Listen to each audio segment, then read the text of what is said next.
सभी को नमस्कार। हिंदी विज्ञान मंच पर आपका स्वागत है। आज की इस वीडियो में मैं आपके साथ CBSE class 10 subject Hindi course A की आंसर की शेयर करूंगा। तो जितने भी स्टूडेंट हिंदी कोर्स ए का पेपर देकर आए हैं अपना क्वेश्चन पेपर निकाल ले। मैं आपको सभी क्वेश्चंस के आंसर यहां दिखाऊंगा। इस वीडियो में मैं आपके साथ सीबीएसई के दिल्ली रीजन में जो पेपर कंडक्ट करवाया गया है उसका सेट 1 डिस्कस करूंगा, इसलिए सभी स्टूडेंट अपना क्वेश्चन पेपर निकाल ले और अपने आंसर मैच कर लें। मैं आपको बारी बारी से सभी क्वेश्चंस के आंसर यहां बताऊंगा, लेकिन उससे पहले अगर आप इस चैनल पर पहली बार जुड़ रहे हैं तो प्लीज चैनल को सब्सक्राइब कर देना, वीडियो को लाइक और शेयर कर देना। पहला प्रश्न देखते हैं। पहला प्रश्न अपठित बोध के आधार पे है और यहाँ एक गद्यांश दिया गया है, इसको पढ़कर आपको कुछ प्रश्नों के उत्तर देने हैं। मैं आपको सभी उत्तर एक बार बता देता हूं। क्वेश्चन नंबर 1 जो पहला प्रश्न है, लोक साहित्य में बदलाव क्यों होते रहते हैं, इसका उत्तर है बी, इसके आधार समाज में बदलाव होते रहते हैं। प्रश्न नंबर 2, लोक साहित्य के संबंध में अनुपयुक्त विकल्प है। बेटा प्रश्न ध्यान से पढ़ा करो। अनुपयुक्त विकल्प पूछा है, अनुपयुक्त का मतलब है गलत, कि कौन सा सही नहीं है। तो इसका उत्तर है सी, लोक साहित्य का सृजन समाज के एक वर्ग विशेष द्वारा किया जाता है। प्रश्न नंबर 3, निम्नलिखित कथन और कारण को ध्यानपूर्वक पढ़कर उपयुक्त विकल्प चुनकर लिखिए। अब फिर से देखिए, यहां पर उपयुक्त विकल्प पूछा गया है, उपयुक्त माने सही विकल्प, ठीक है। ऊपर दोनों में अनुपयुक्त पूछा गया था। एक कथन दिया गया है, लोक साहित्य रूढ़िवाद का समर्थक होता है, यह गलत है। आप गद्यांश को पढ़ना, आपको पता लग जाएगा। कारण, यथार्थ और कल्पना पर आधारित होने के कारण इनमें बदलाव संभव नहीं है, यह भी गलत है। आप गद्यांश पढ़ना, वहां लिखा है बदलाव होता रहता है, तो उत्तर बनेगा बी, कथन और कारण दोनों ही गलत हैं। अगला प्रश्न, प्रश्न नंबर 4, लोक साहित्य और संस्कृति को अंतर संबंधित क्यों बताया गया है, किन्हीं दो बिंदुओं का उल्लेख कीजिए। बेटा अंतर संबंधित का मतलब ये आपस में संबंधित क्यों है। गद्यांश की पहली पंक्ति में आया था कि लोक साहित्य का सृजन लोक द्वारा होता है, तो पहला बिंदु ये हो गया आपका कि लोक साहित्य का सृजन लोक द्वारा होता है। दूसरा, लोक साहित्य हमारी संस्कृति से जुड़ा हुआ है क्योंकि इसमें लोक जीवन की कथा है, यह हमारे से जुड़ा हुआ है और जैसे जैसे समाज में बदलाव आता है लोक साहित्य में भी बदलाव आता रहता है।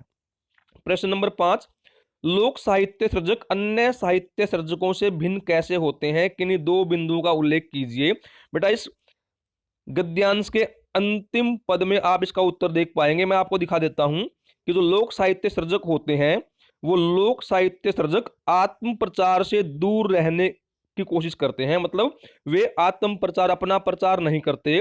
दूसरा, अपनी प्रसिद्धि, मान सम्मान या अपने नाम के प्रचार की लालसा का भाव उनमें लेश मात्र भी नहीं होता और वे अपनी रचनाओं में भी ऐसे संकेत नहीं देते। तो ये आपको अंतर समझ में आ गया। जो लोक साहित्य सृजक हैं वे आत्म प्रचार से दूर रहते हैं, आत्म सम्मान, आत्म प्रसिद्धि का काम नहीं करते और अपनी रचनाओं में भी ऐसा भाव वो नहीं देते। तो यह इसका उत्तर बनेगा। अगला प्रश्न देखते हैं। बेटा प्रश्न नंबर 2, निम्नलिखित काव्यांश को ध्यानपूर्वक पढ़कर उस पर आधारित दिए गए प्रश्नों के उत्तर दीजिए। अब एक काव्यांश है, यह भी अपठित है, मतलब आपने अपने सिलेबस में नहीं पढ़ा। इसके उत्तर भी मैं आपको बता देता हूं एक बार। प्रश्न नंबर 1, कॉलम 1 को कॉलम 2 के साथ सुमेलित कीजिए और उचित विकल्प छांट कर लिखिए। यहाँ कॉलम 1 में 3 चीजें दी गई हैं, चांद, रागिनी और बुलबुले। कॉलम 2 में स्वप्न, सत्ताधारी निरंकुश शासक और लेखनी। अब अगर आप इस काव्यांश को ध्यान से पढ़ेंगे तो बुलबुले का संबंध स्वप्न से है और बुलबुले का संबंध स्वप्न से है, वह केवल एक ही ऑप्शन में है, ऑप्शन बी। आप देखिए ध्यान से, तीसरा पहले के साथ केवल एक ही ऑप्शन में है, तो आपका उत्तर बनेगा बी। अगला प्रश्न देखते हैं। आज का मानव अपने पूर्वजों से कैसे भिन्न है, अनुपयुक्त विकल्प चुनिए। बेटा ध्यान से फिर पढ़े, अनुपयुक्त पूछा गया है, कौन सा विकल्प गलत है। तो इसका उत्तर बनेगा डी, वह सिर्फ सपने देखना ही जानता है। नेक्स्ट प्रश्न देखते हैं। प्रश्न नंबर 3, काव्यांश में नए घर की नींव रखने से क्या अभिप्राय है। बेटा मेरे हिसाब से जो सबसे उपयुक्त उत्तर है इसका उत्तर बनेगा डी, नए समाज की रचना करना। प्रश्न नंबर 4, काव्यांश का मूल भाव 25-30 शब्दों में लिखिए। बेटा इस काव्यांश को अपने शब्दों में आपको लिखना है और इसमें जो इससे संबंधित कुछ भी बातें आप लिखेंगे वो गलत नहीं माना जाएगा। इसका मूल भाव क्या है कि जो आज का मनुष्य है वह स्वप्न देखता रहता है, लेकिन उसके स्वप्न जो है बुलबुले की तरह होते हैं, टूटते रहते हैं, परंतु मनुष्य नहीं टूटता। वह अपने सपनों को पूरा करने के लिए निरंतर प्रयास करता रहता है और उसके सपनों में भी धार होती है। वह अपने जीवन पथ पर नए नए विचारों को ग्रहण करके नए समाज के निर्माण का प्रयास करता है। यह इसका भाव है। प्रश्न नंबर 5, काव्यांश में मानव को धन्य क्यों कहा गया है, किन्हीं दो बिंदुओं का उल्लेख कीजिए। आप फिर से काव्यांश को पढ़ें, वहां लिखा हुआ है कि जो स्वप्न है वो बुलबुले हैं और बुलबुला क्षणिक होता है, यानी मनुष्य के जो सपने हैं, स्वप्न है, वो क्षणिक है, टूटते रहते हैं, बनते रहते हैं। परंतु जो आज का मानव है वह धन्य है, क्योंकि स्वप्न के टूट जाने पर भी वह निरंतर प्रयास करता रहता है, अथक प्रयास करता रहता है। उसके स्वप्न में भी एक धार है, तलवार की तरह पैनापन है, और अपने जीवन में वो हार नहीं मानता, अपने सपनों को पूरा करने के लिए निरंतर प्रयास करता रहता है। खंड ख व्यवहारिक व्याकरण, प्रश्न नंबर 3 बेटा इसमें दिया गया है, निर्देशानुसार रचना के आधार पर वाक्य भेद पर आधारित 5 प्रश्नों में से किन्हीं 4 प्रश्नों के उत्तर लिखिए। पहला प्रश्न है, एक बड़ी बात यह थी कि काशी के पास बिस्मिल्लाह खान जैसा नायाब हीरा था।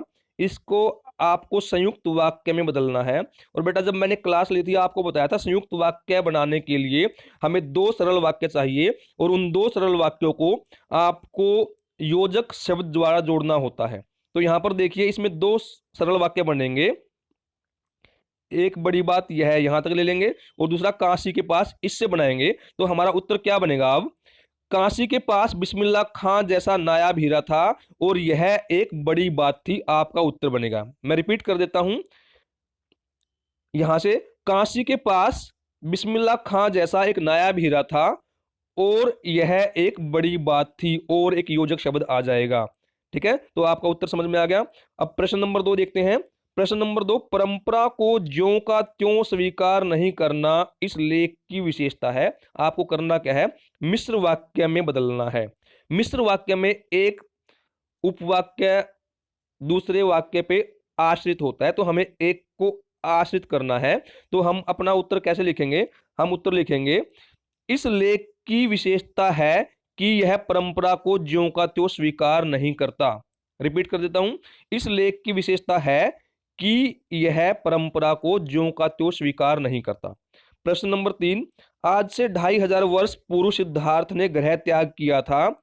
रचना की दृष्टि से वाक्य भेद का नाम लिखिए।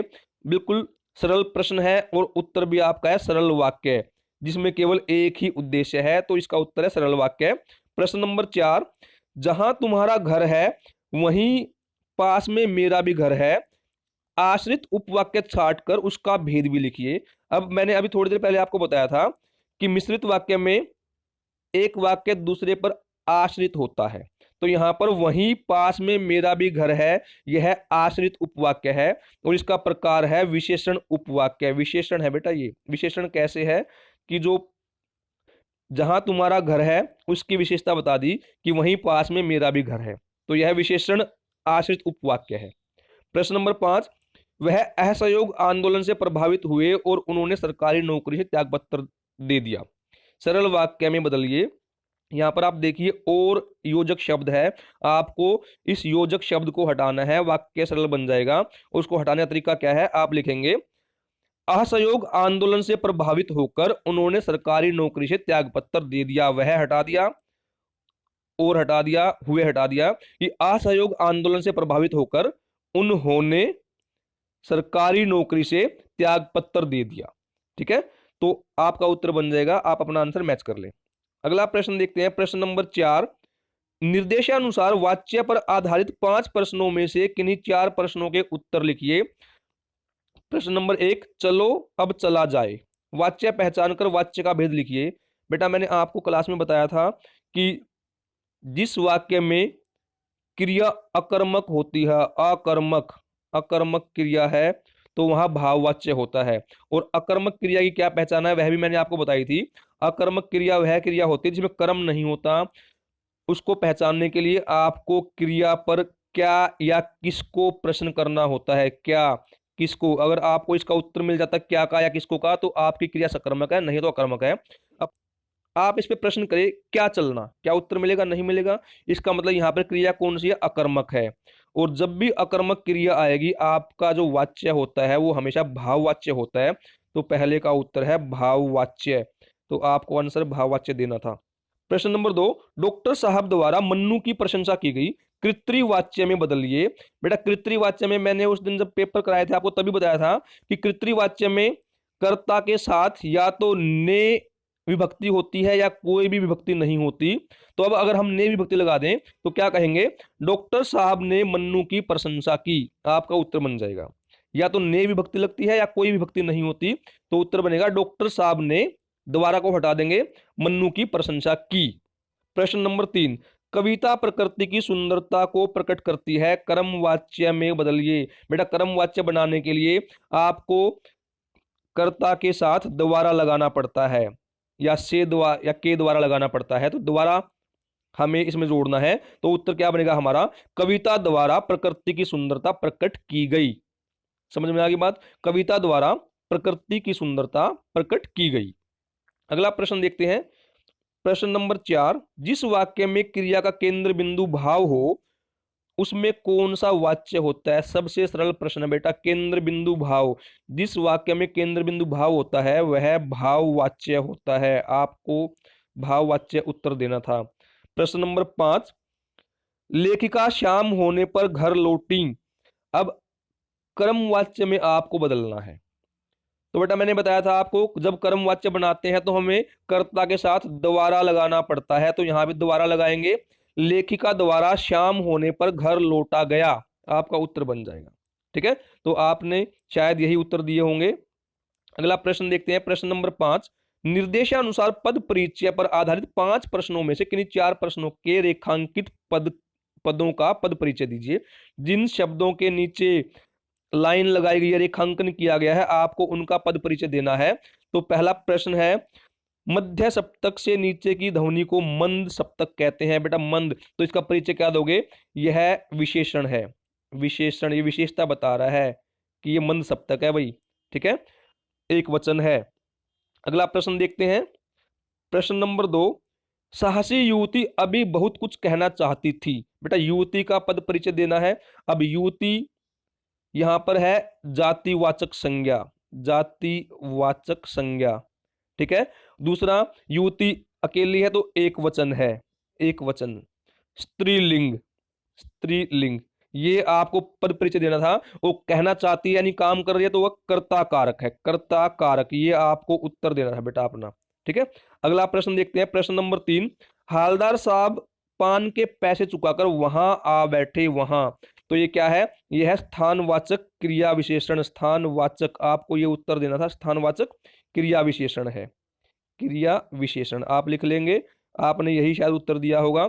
अगला प्रश्न देखते हैं, प्रश्न नंबर 4, सामाजिक विषमता, राजनीतिक पाखंड और रूढ़ियों के खिलाफ उनकी रचनाएं मुखर हैं। बेटा यहाँ और का परिचय देना है, और क्या है, योजक शब्द है, योजक, कौन सा, समुच्चय बोधक जिसको बोलते हैं, समुच्चय बोधक योजक शब्द है, या समुच्चय बोधक अविकारी शब्द है और योजक शब्द है। ठीक है, अगला प्रश्न है 5, वे आजकल स्वतंत्र लेखन कर रहे हैं, यहाँ वे का परिचय देना है। तो वे क्या है, यहाँ पे अन्य पुरुष सर्वनाम, अन्य पुरुष सर्वनाम है। ठीक है, और उसके बाद बेटा यहां पर कर रहे हैं कहा है, इनको सम्मान देने के लिए बहुवचन किया गया तो बहुवचन है, बहुवचन, और क्या है, कर्ता कारक है, कर्ता कारक। तो इस तरह आपको पद परिचय देना था। अब देखते हैं प्रश्न नंबर 6, निर्देशानुसार अलंकार पर आधारित 5 प्रश्नों में से किन्हीं 4 प्रश्नों की रेखांकित काव्य पंक्तियों में अलंकार पहचान कर लिखिए। बेटा जिस पंक्ति के नीचे लाइन लगा रखी है, रेखांकन किया है, उसका पद परिचय देना आपको। तो पहला प्रश्न है, असमन गुनई राव नहीं बोला, पीपर पात सरिस मंडोला। बेटा सरिस मैंने आपको बताया था, सरिस समान सा सी आता है, वहां पर उपमा अलंकार होता है, तो पीपर पात सरिस मंडोला में उपमा अलंकार है, ये आपको याद होना चाहिए था, आपकी क्लास में भी आपको कराया गया होगा। प्रश्न नंबर 2, चरण कमल बंदो हरिराई, जाकी कृपा पंगु गिरलंग है। चरण कमल, बेटा पैरों पर, चरणों पर कमल का आरोप कर दिया गया है, तो यहाँ पर रूपक अलंकार है, यह भी आपकी कक्षा में आपको कई बार बताया गया होगा, रूपक अलंकार। प्रश्न नंबर 3, अतिशयोक्ति अलंकार का उदाहरण देकर स्पष्ट कीजिए। बेटा मैंने आपको जब पेपर करवाए थे तब भी कहा था अतिशयोक्ति में क्या होता है, जब किसी बात का बढ़ा चढ़ाकर वर्णन किया जाता है तो उसे अतिशयोक्ति अलंकार कहा जाता है। उदाहरण भी दिया गया था कि हनुमान की पूंछ में लगन न पाई आग, लंका सिगरी जल गई, गए निशाचर भाग। और भी एग्जाम्पल दिया गया था कि राणा की पुतली फिरी नहीं, तब तक चेतक मुरझाता था। इस तरह की कई पंक्तियां आपको बताई थी, तो कोई भी एक आपको लिखना था। प्रश्न नंबर 4, सोहत ओढ़े पीत पट श्याम सलोने गात, मनहु नीलमणि सैल पर आतप प्रयो प्रभात। बेटा मैंने कई बार आपको ये वर्णन किया था कि जहां पर जनहू, मनहू, ज्यों त्यों शब्द आते हैं वहां पर उत्प्रेक्षा अलंकार होता है। तो इसका उत्तर है उत्प्रेक्षा अलंकार। ये आपने किया होगा जरूर, आपकी कक्षा में बताया गया होगा आपको। हाँ, उत्तर है उत्प्रेक्षा अलंकार। प्रश्न नंबर 5, तिनको के हरे तन पर हित हरित रुधिर है रहा झलक। बेटा ऊपर वाली पंक्ति को अंडरलाइन किया गया है, रेखांकन किया है। तो तिनको के हरित तन पर, बेटा प्रकृति का यहां मानवीकरण कर दिया गया है। मानवीकरण, क्योंकि तिनको का तन नहीं होता, तिनको का तना होता है। तना तन तो मनुष्य का होता है, तो तिनको पर मनुष्य का आरोप कर दिया, तो यहां मानवीकरण अलंकार है। खंड गए पाठ्य पुस्तक के आधार पर प्रश्न है। अब यहाँ पर एक पठित गद्यांश दिया गया है, उसके आधार पर प्रश्न पूछे गए हैं, उनके उत्तर भी मैं आपको बता देता हूं। प्रश्न नंबर 1, काशी में हनुमान की उपासना किस रूप में होती है? इसका उत्तर है ए, कलाओं के स्वामी के रूप में। प्रश्न नंबर 2, गद्यांश के अंतिम वाक्य में काशी की किस विशेषता का उल्लेख किया गया है? इसका उत्तर भी ए है, समन्वयात्मकता। काशी में सभी चीजों का समन्वय है। प्रश्न नंबर 3, इस गद्यांश का उद्देश्य है, इस गद्यांश का उद्देश्य क्या है? काशी की सांस्कृतिक परंपरा का परिचय देना। प्रश्न नंबर 4, काशी को संस्कृति की पाठशाला क्यों कहा गया है? तो इसका उत्तर है डी, यहां सर्वोत्तर भारतीय संस्कृति की छाप देखी जा सकती है। अगला प्रश्न, प्रश्न नंबर 5, कथन और कारण को ध्यान पूर्वक पढ़कर उपयुक्त विकल्प चुनकर उत्तर लिखिए। पहला कथन है, संगीत और संगीत प्रेम काशी की पहचान है, यह सही बात है। कारण दिया गया है, इसका कारण क्या है कि काशी को उसकी ऐसी पहचान देने में सिर्फ बिस्मिल्लाह खां का ही योगदान है। बेटा सिर्फ बिस्मिल्लाह खां का योगदान नहीं है, यह बात गलत है। तो आपका उत्तर क्या बनेगा? उत्तर बनेगा डी, कि कथन सही है किंतु कारण कथन की सही व्याख्या नहीं है।